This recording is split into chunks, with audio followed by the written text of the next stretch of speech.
Assalamualaikum warahmatullahi wabarakatuh. Perkenalkan, nama saya Selasa Putri dengan NIM 2006070 dari A2 PGSD 2020. Di tengah-tengah kita sudah ada narasumber kita yang merupakan keturunan dari orang Sunda. Mungkin boleh perkenalan dulu teh. Sampurasun. Sampes. Ya, halo teman-teman semua. Perkenalkan, saya Siska Aryani. Di sini saya terlahir dari keluarga darah Sunda. Mungkin beberapa waktu ke depan saya akan menanyakan terkait Sunda ya teh. Mungkin pertanyaan yang pertama itu, bagaimana pandangan teteh tentang budaya Sunda di zaman sekarang? Budaya Sunda di zaman sekarang, mungkin untuk budaya itu mencakup luas ya teh ya. Untuk di sini saya akan membahas tentang kepenggunaan bahasa Sundanya di lingkungan sehari-hari, sama penggunaan kebudayaannya yang mencakup kesenian ataupun dan lain sebagainya. Nah, untuk penggunaan bahasa Sunda di lingkungan apa yang sekarang, khususnya memang di wilayah kota gitu ya teh ya, saya merasa untuk penggunaan bahasa Sunda sendiri itu jarang saya lihat ataupun saya gunakan gitu. Karena memang di sini orang-orangnya tuh meluas, nggak hanya dari daerah Sunda saja, tetapi ada Jawa dan lain sebagainya, sehingga seringkali banyak menggunakan bahasa Indonesia dibanding bahasa Sunda gitu. Untuk itu yang pertama mungkin ya, untuk kebudayaan Sunda secara bahasa.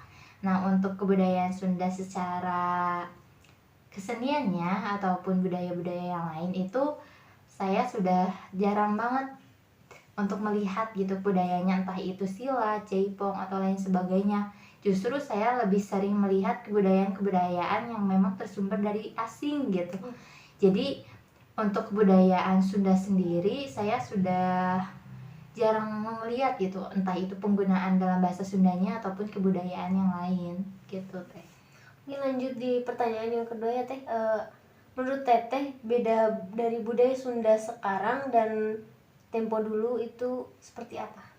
Untuk pertanyaan yang kedua ini mungkin teh saya merasa gitu ya, untuk zaman dulu itu lebih kerasa untuk kehidupan saya pribadi gitu, karena dulu saya juga sebenarnya orang kampung, jadi untuk tradisi dan lain sebagainya masih melekat di dalam diri saya, entah itu dengan penggunaan bahasa Sundanya, penggunaan percakapannya gitu bersama keluarga dan lain sebagainya itu menggunakan bahasa Sunda gitu. Nah, untuk sekarang gitu, karena memang keberadaan saya yang memang hijrah hijrah ke kota gitu, jadi saya juga dituntut untuk menggunakan bahasa Indonesia. Yang tadinya saya tidak terbiasa menggunakan bahasa Indonesia, saya jadi lebih terbiasa menggunakan bahasa Indonesia. Tapi negatifnya saya jadi sekarang suka lupa-lupa gitu untuk menggunakan bahasa Sunda itu sendiri gitu. Untuk penggunaannya sendiri atau perbedaannya antara bahasa kebudayaan Sunda sama sekarang mungkin hanya satu gitu. Perbedaannya itu mungkin dalam hal melestarikannya. Sekarang anak muda zaman sekarang itu udah sulit banget atau enggak jarang kita temui gitu untuk anak-anak muda zaman sekarang yang memang melestarikan kebudayaan bahasa Sunda. Mungkin untuk perbedaannya itu dalam hal melestarikannya sendiri gitu.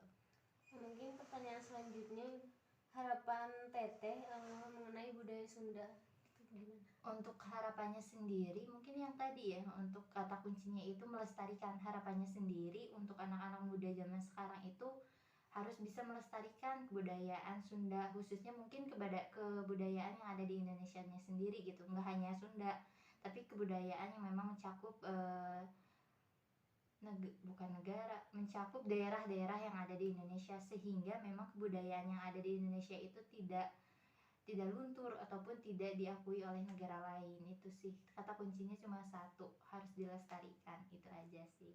Baik, terima kasih teh atas waktunya gitu ya. Semoga teman-teman yang nonton video ini dapat belajar gitu ya. Mungkin sekian wawancara eksklusif kali ini. Saya akhiri. Wassalamualaikum warahmatullahi wabarakatuh.